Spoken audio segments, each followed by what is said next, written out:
تشریح قاضی ثناء اللہ پانی پتی جو رحمۃ اللہ تعالیٰ علیہ سیف المسلول میں جو ہے وہ فرماتے ہیں کہ اہل اللہ میں کوئی بھی درجہ ولایت حاصل نہیں کر سکتا جب تک مہر نبوت مہر ولایت نہ لگے. یہ مہر ولایت جہاں سے لگتی ہے اس بلند منصب کو امام اور قطب الارشاد کہتے ہیں. کیا کہتے ہیں؟ امام اور قطب الارشاد.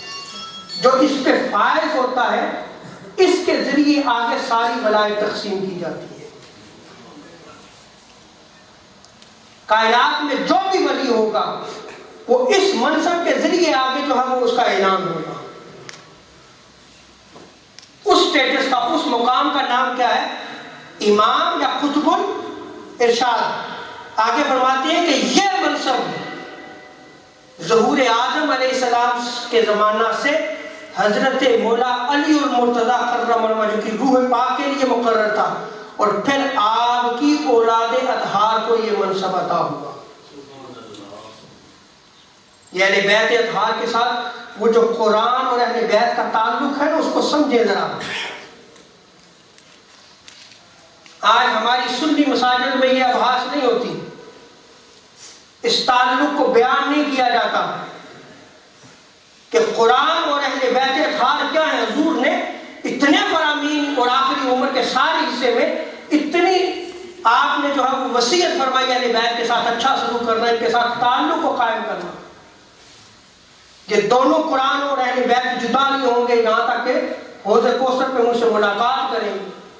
یہ کیوں ارشاد فرمایا؟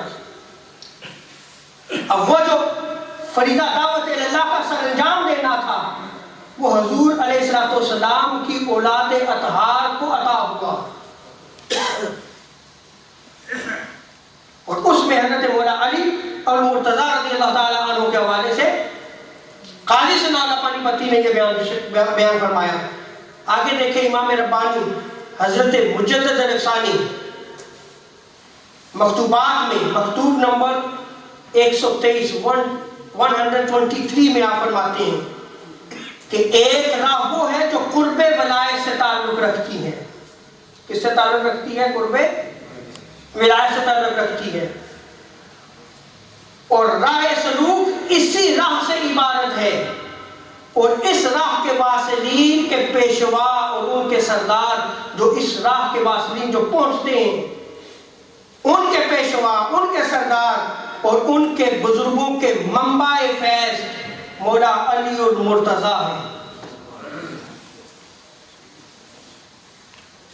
اور اس راہ میں گویا رسول پاک صلی اللہ علیہ وسلم کے دونوں قدم مبارک حضرت مولا علی المرتضیٰ کے سر مبارک پر ہے, اور حضرت فاطمہ اور حضرت امام حسن اور حضرت امام حسین علیہ السلام اس مقام میں ان کے ساتھ شریک ہیں. یہ کون بیان کر رہا ہے؟ امام ربانی حضرت مجدد الافسانی رحمۃ اللہ تعالیٰ علیہ. اور پھر آپ فرماتے ہیں کہ میں سمجھتا ہوں کہ حضرت مولا علی المرتضیٰ اپنی جسدی پیدائش سے پہلے بھی اس مقام کے ملجا و ماوا تھے. یعنی ابھی آپ کی پیدائش میں اس سے پہلے بھی جو ولی ہو گزرے ہیں ان پہ جو مہر لگتی تھی وہ ولایت علی کی مہر لگتی تھی.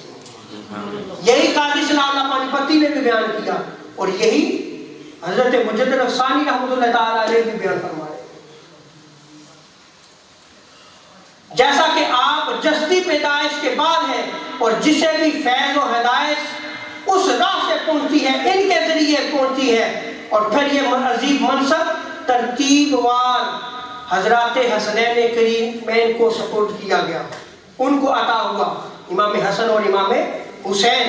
اور آگے آپ فرماتے ہیں کہ ان کے بعد وہی منصب آئمہ اثنا عشریہ آئمہ اثنا عشرہ 12 امام ان کو جو ہے وہ عطا ہوا. اب آپ 12 امام کا آج نام لے دو کہیں گے کہ اے شیعہ ہو گئے, یہ 12 امام تو شیعہ نہیں ہو گئے. اِنَّا لِلَّهِ وَإِنَّا إِلَيْهِ راجعون. ہم سب کچھ اٹھا کے کسی کی گود میں ڈال دیں, جیسے ہمارا ان کے ساتھ کوئی تعلق و واسطہ نہیں ہے.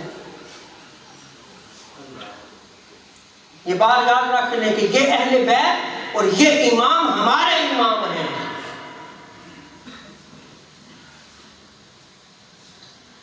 اور پھر حضرت شاہ ولی اللہ محدث دہلوی التفہیمات الالہیہ اس میں فرماتے ہیں کہ اس امت میں فاتح اول ولایت کا دروازہ سب سے پہلے کھولنے والے فرد حضرت مولا علی المرتضیٰ ہے. اور پھر حضرت مولا علی المرتضیٰ کا راز ولایت آپ کی اولاد کرام میں شرائط کر گیا. وہ کس کو عطا ہوا؟ آپ کی اولاد کو عطا ہوا.